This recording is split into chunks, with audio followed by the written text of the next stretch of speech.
Good afternoon. It's Friday. I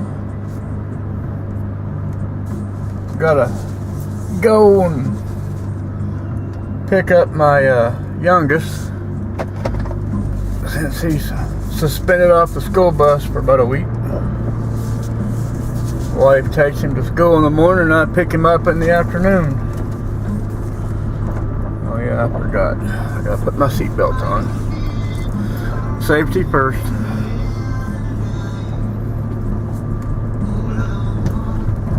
I don't like giving the county $25 extra. Lord knows they take enough from you as is.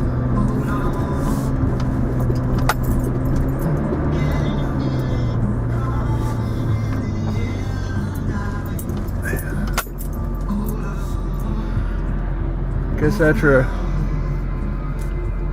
a pickup doofus, we'll go to the bank, drop off my wife's paycheck, and then I'm gonna go to Lowe's and see if they got a bathtub that will fit my dimensions for the house. I found one not too long ago, and I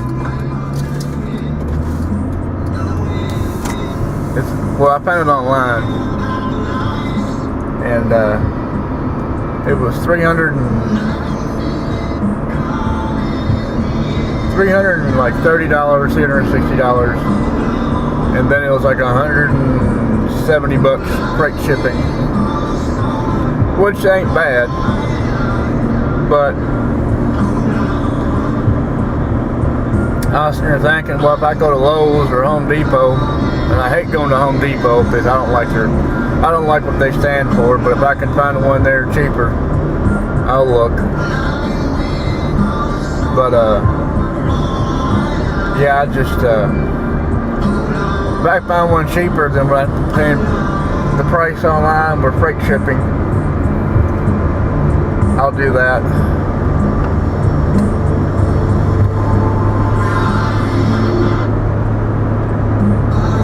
Talking to a friend of mine on the phone today,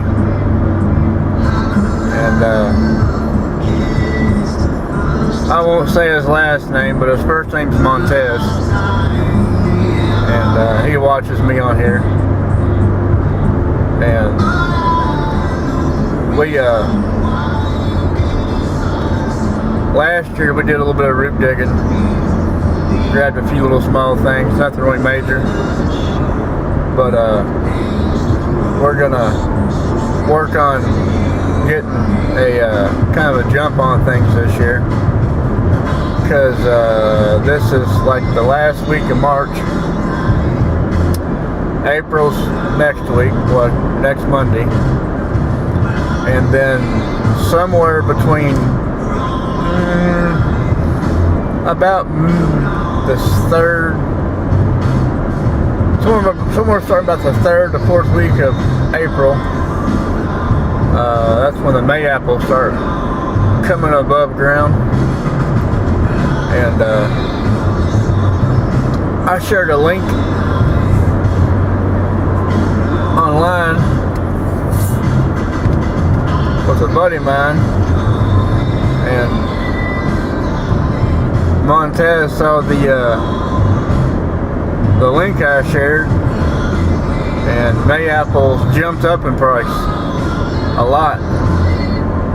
So, and he knows, because I showed him like a good spot for mayapple.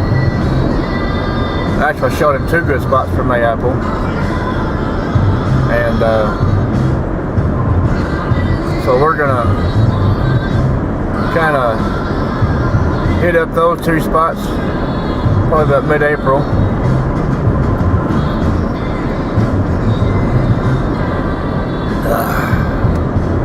I'm drinking my Mexican drink. I would show you, but I'm driving right now. I get to the stoplight, I'll show you. But I get to the school, I'll I'll show you what it is. But back to the root digging thing.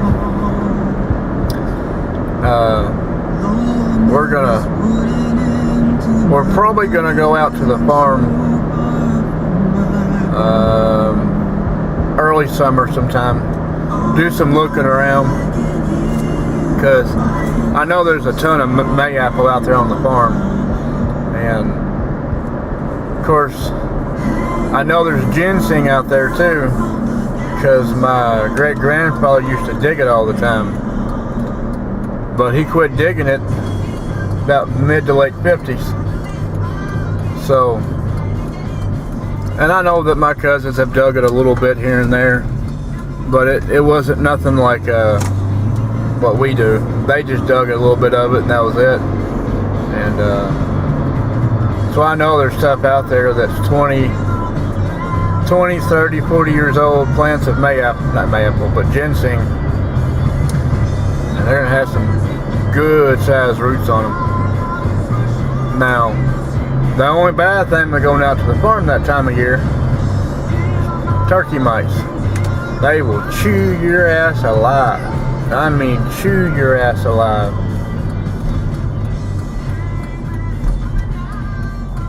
So, that's the only bad thing about it. Other than that, I'll have to take my pistol with me, because I use that for my snake gun. Because there are some snakes out there.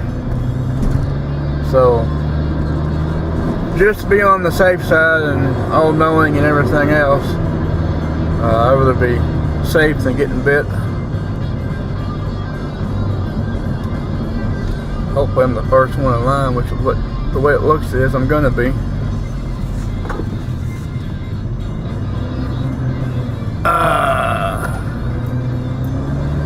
Looks like I'm gonna be the first in line.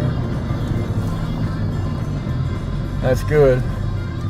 Means I ain't gonna wait on nobody. I can just sit there and be happy-go-lucky, and I can talk to you all. 1:30. And about, let's see, 30, 40, about 40 something minutes. School lets out. So I can sit here and dilly-dally and so forth. There's my Mexican drink. Cost me 80 cents for that big old bottle. Yeah, I like it. And the best thing about it is there's no high fructose corn syrup in it. It's all straight real sugar.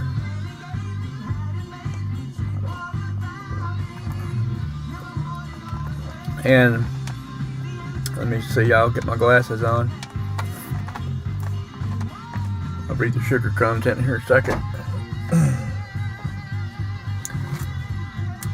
But yeah, Montez, he runs a kind of like a studio thing for video graphics and stuff like that. 24 grams of sugar, which is kind of a lot, but then again, it's not really.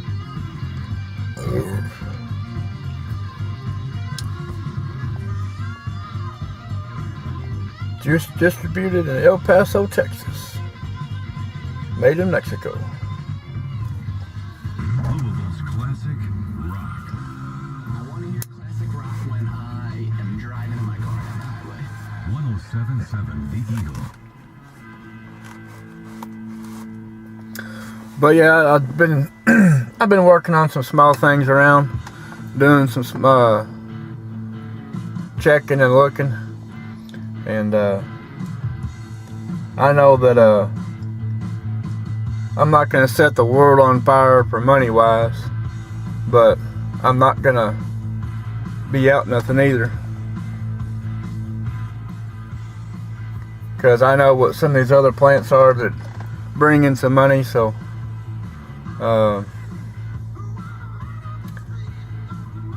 I'm gonna basically I'm not gonna eradicate everything by digging it. I'm gonna leave a few small specimens and dig as much of the big ones as I can, leave the smaller ones, and grab maybe a quarter to half of the medium-sized ones. But I'm gonna leave all the small ones as possible, so that way it thrives and it keeps everything the way it should be. And then after that, I gotta find me a place to store it so the mice don't get into it and the kids don't get into it, and etc, etc, etc. But yeah, I believe that we're gonna have a pretty good run this year, because we're gonna get an early start at it. See, last year it was kind of like, it was kind of like a whim up in the air, kind of like, oh, let's just go see if we can find anything. And that's how it kind of ended. But since I know the farm has a lot of good things to dig out there,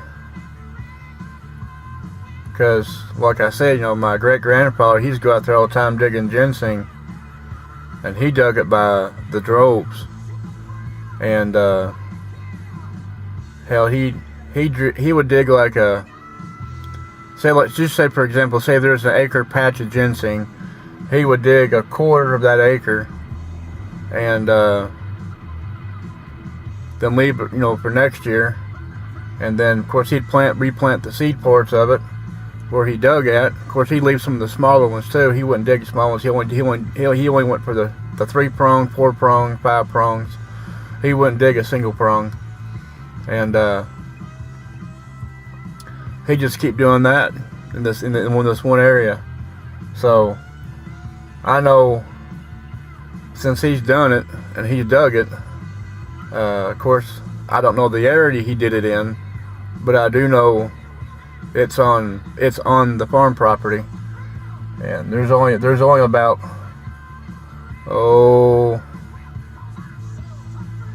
probably about 12 to 20 acres of where he could have dug at. And people are saying, well, that's a large area to walk, just to look. But if you know what you're looking for, it's easy to spot and it's easy to find. And since I already know it's out there, we just got to get the science down to where we know that about the time the berries are going to be up, and kind of go from there. I really don't want to do it when the berries are green. I want to do it when, like, in between green and red, so that way it'll be a lot easier to spot and know where to go to.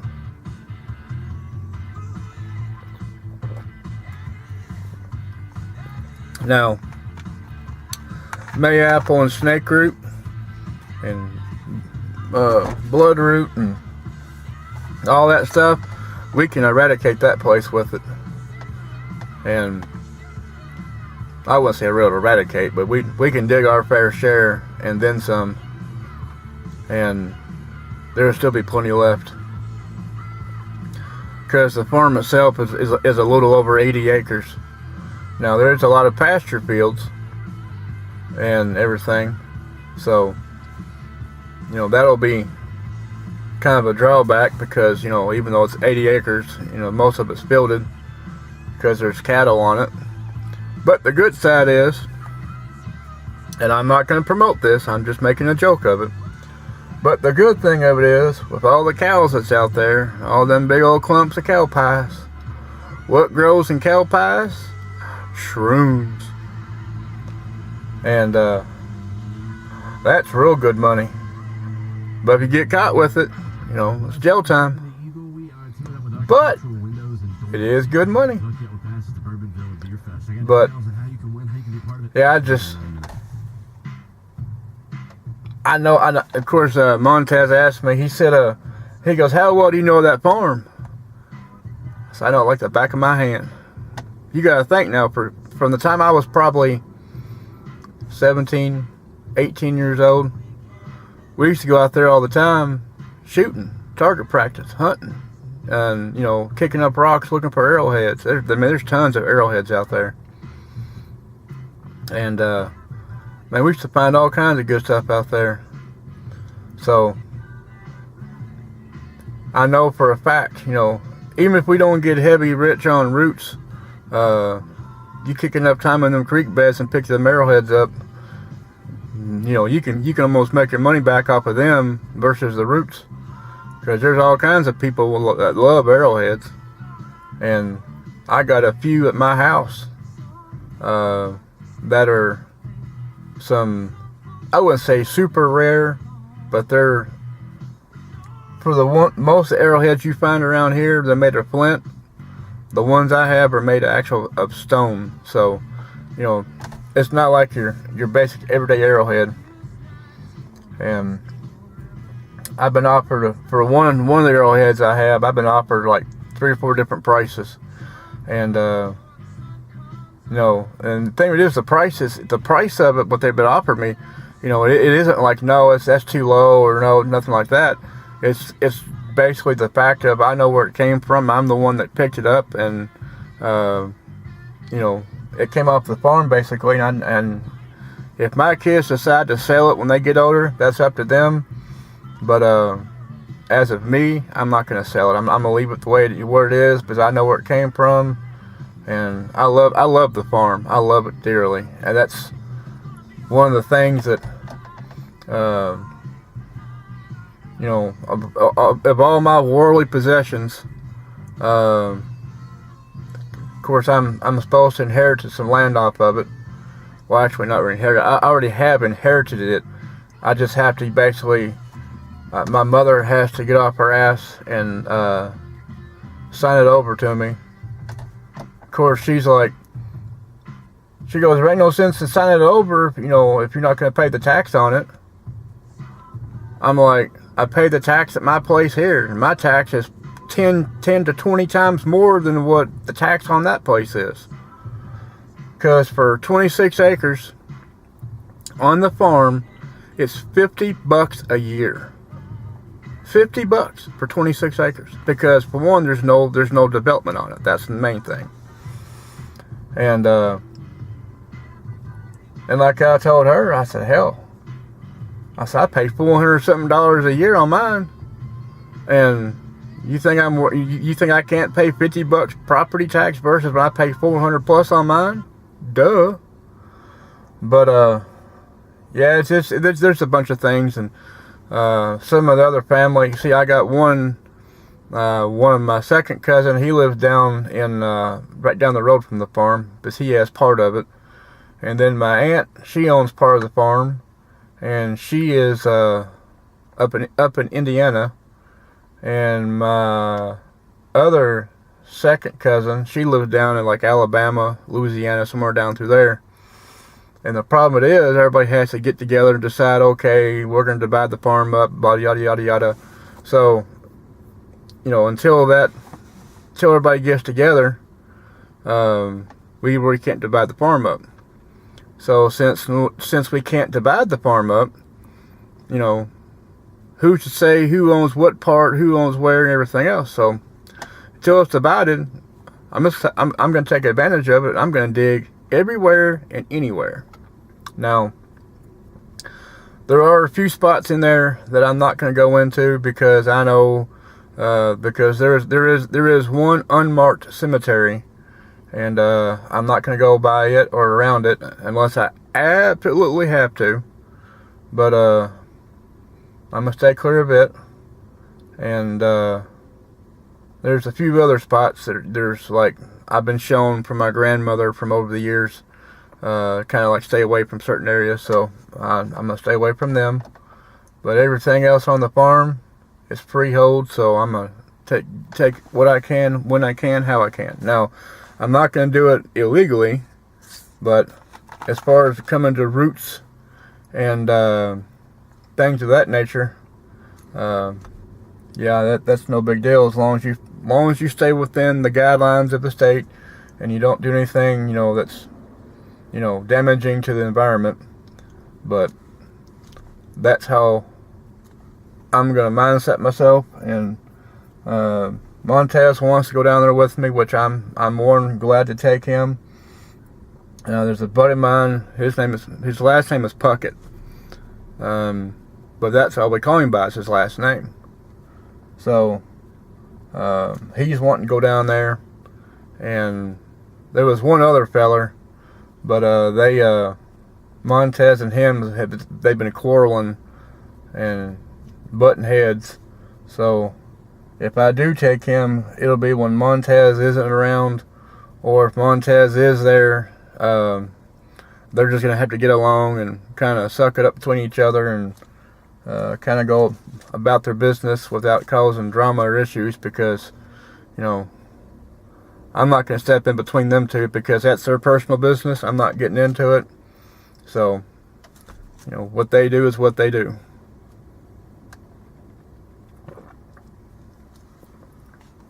But I am going to suggest everybody take a pistol with them, because, well, for one, there's copperheads out there, and now it's not, the whole place isn't loaded with copperheads, but the way I am, I don't care. I mean, I know the difference between a poisonous and non-poisonous, but if it's a black snake, cow sucker, ring snake, something like that, I'm not gonna mess with them. But if I see anything, a pattern of any kind of a snake, yeah. See, I told you. Every time I get on camera, I got a yawn. But I hate snakes. I hate them. And the next thing, and people ask me all the time, like, what are you afraid of? What are you afraid of? And I tell people a lot of time, I said, the main thing I'm afraid of, I said, I don't have to worry about, because it's nowhere within miles around me. And what I'm afraid of is sharks. And the reason why is because I was probably between 5 and 8 years old, somewhere around there. And Jaws was on the TV. And my brother thought it'd be a great idea to make me watch Jaws right before we went to Miami for vacation. My ass did not touch water. Actually, I did touch water, but if it went higher than my ankle, I wasn't in it. Because I was like, there's no way in hell a great big ass shark is not going to get me in ankle deep water. So, well, it can try, but it won't have any luck. And that's one of the things I'm afraid of, is sharks. People, y'all might laugh and giggle and carry on, which it is kind of funny, but that's just how I am. I don't like sharks. Snakes, I kind of deal with, because I know most snakes have a role to play in the eco part of the environment. You know, eating bugs and frogs and other snakes and things like that. So I'm not too worried about them. I don't like them, but I'm not worried about them. Now, anything venomous wise, I'll splatter its ass all over the ground and not think twice about it. People, oh, you shouldn't shoot them. You should, try and relocate them. And I tell them I do relocate them. I pull my revolver out, I cock the thing back, I blow its head off, and I relocate its head all over the ground. And they get mad. But that's how I am. And man, I just can't wait to get on the farm. I can't wait to get. There's a piece of ground. It's on public access, and that's where I know a lot of mayaples are at. And that's where we're going to hit first, is public access. And then after we get a good foothold going with that, and get some extra bloodroot and snake root and a few other things, probably my kids get out of their last day of school is May 31st. So somewhere probably about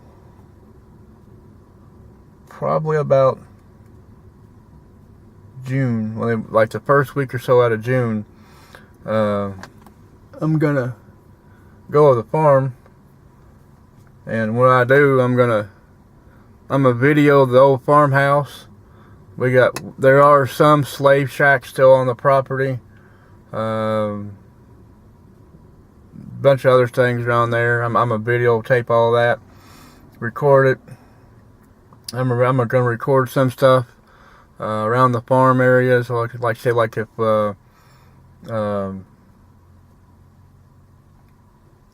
say we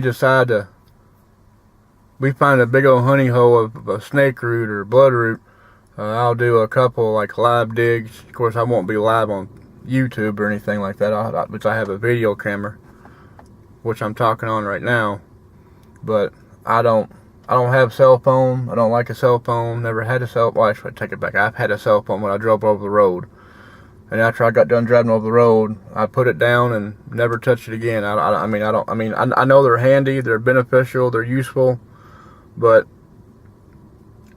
I've talked to a couple carriers already, and I told them I don't want no texting, no World Wide Web. I just want basically you turn your phone on, you dial a number, and it rings. That's all I want. And they're like, well, we don't have anything. Everything we have comes with options and stuff like that. And I'm like, well, then if it comes with options, I don't want it. Well, how do you live without a cell phone? And I'll tell them the same way people did when we had phones attached to the walls and phones on the corner cabinets and everything else. You know, you had a great big ass long phone cord, or you didn't talk on it. And I'm kind of old-fashioned somewhat. I mean, not compared like super old-fashioned, but I hate cell phones. I don't mind computers. Of course, computers can be just as bad as cell phones at times.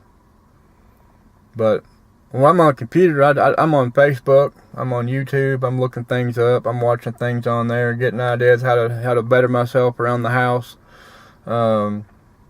There's a fellow over in the United Kingdom. His name's Chili Chump, and I think it's Chili Chump. I have to look it up again, but I'm pretty sure it's Chili Chump, and he makes his own hot sauce. Now I was watching him most of the winter, and it gave me all kinds of goody ideas, and so I'm gonna attempt to make hot sauce the way he does. But the kicker is, I'm getting the world's top 5 hottest peppers, and I'm going to grow them. Of course, I'm going to grow them way off the side of the yard, away from everything I'm growing elsewise, because I don't want that mixing with my other stuff. But once I get a good amount of them, I'm going to ferment them like you would making hot sauce, and I'm going to bottle it. I've already got my stickers made out. I already have them at the house. But nobody gets to see them until I actually make my bottle of hot sauce. It goes into the bottle, I cap it, and after I cap it, I'm going to seal it, and after I seal it, I'll put a label on it.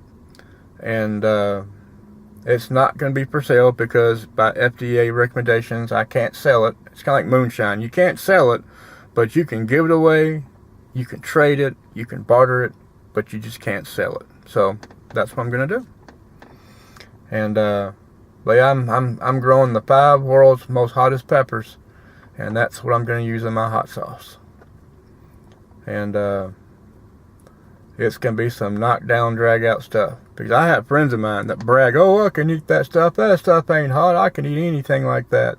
Well, I'm going to put your butt to the test, and we're going to find out what you can and what you cannot eat.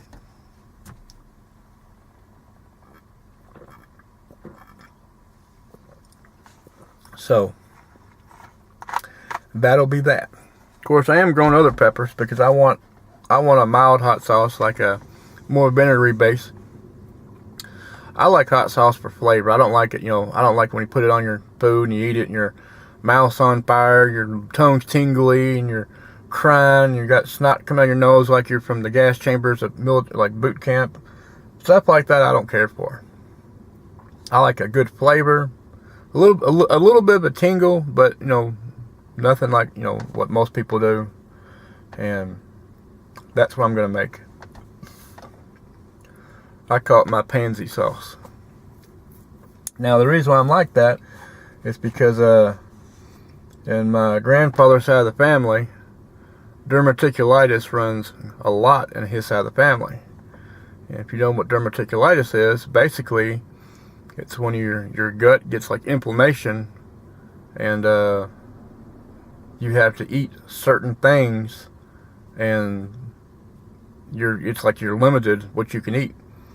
And that's how I've kind of gotten away with, because my oldest brother, he had it. My mom has it. I think my youngest one has it, but I'm not for sure yet. All of my grandfather's side of the family, they all had it. My grandmother had it a little bit, but yeah, I want to make sure that I don't blow my guts out. So that's why I don't eat super hot food. Now, I like spicy food, but there's a difference between spicy and hot. Spicy is one of those things, it gives you good flavor, and later down 12, 13 hours down the road, you drop ass and you roll the windows up and you lock the windows down to where nobody can roll the windows down, and you kill everybody in the vehicle. To me, that's spicy. Hot is where you're almost crying, or you're almost in tears, or you're holding your gut bent over sideways because you're trying to be Billy Badass, to prove something, and you're being a dumbass in the process. That's hot. But so many different things that people do that I just can't figure out. I love cooking a cast iron. Cast iron's another topic, because I got some of my grandmother's that was her mother's, so I got some stuff of that, and I would love to go all cast iron, but I know the wife don't want to, because she likes her modern convenience, lightweight, easy to clean, stuff like that. But I don't feel like eating Teflon every time I cook something. That's what I like cast iron for. And I've been doing a lot more kind of looking into things. I'm going to start making some homemade butter here soon. I found a way to do it. So I'm going to have some fun doing that. Now, I have a mechanical implement at the house to where I saw where you can do it, and I'm gonna give it a whirl sometime, probably on spring, when my kids are on spring break. Now, I do know that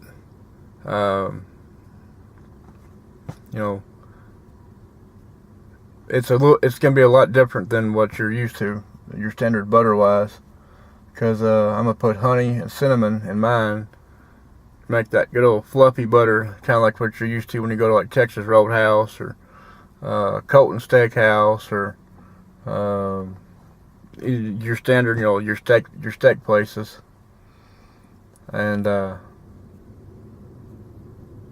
don't know if I'm gonna make the butter and then put the stuff in it and redo it, or if I'm gonna put the honey and cinnamon in when it's still liquid form, your heavy cream, and do it that way.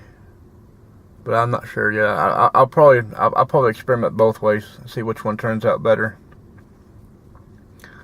Because if I can find a way to make better butter, I'm gonna make better butter.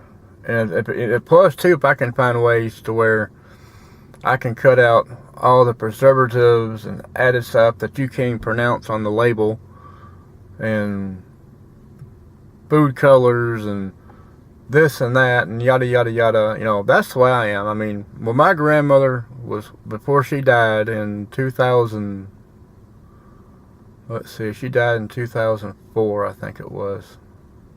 2005. No, 2004. She died right before my oldest son was born. And when she cooked, other than meat, every vegetable that she cooked, they grew. Nothing came out of a can. And plus also when she cooked, everything was cooked from scratch. There was, other than meat, and of course my grandfather bought meat and stuff. But we used to have a butcher shop here in town, but they kind of ran the butcher shop out of town because that was too much of a country thing, and they wanted to be like a city. So anything that involved country lifestyle settings that was in the city limits, my city decided they didn't want that because that was too much of a country thing. They wanted to be a city. So, and then once they ran the butcher out, that's when they started buying from the grocery stores. But that's another reason why I want to get out of this county, because I mean, I understand population and growth is a good thing for certain things, but when I first moved here, this town had 20,000 people. And in the course of, well, let's see, in the course of 30 years, it's more than quadrupled its population.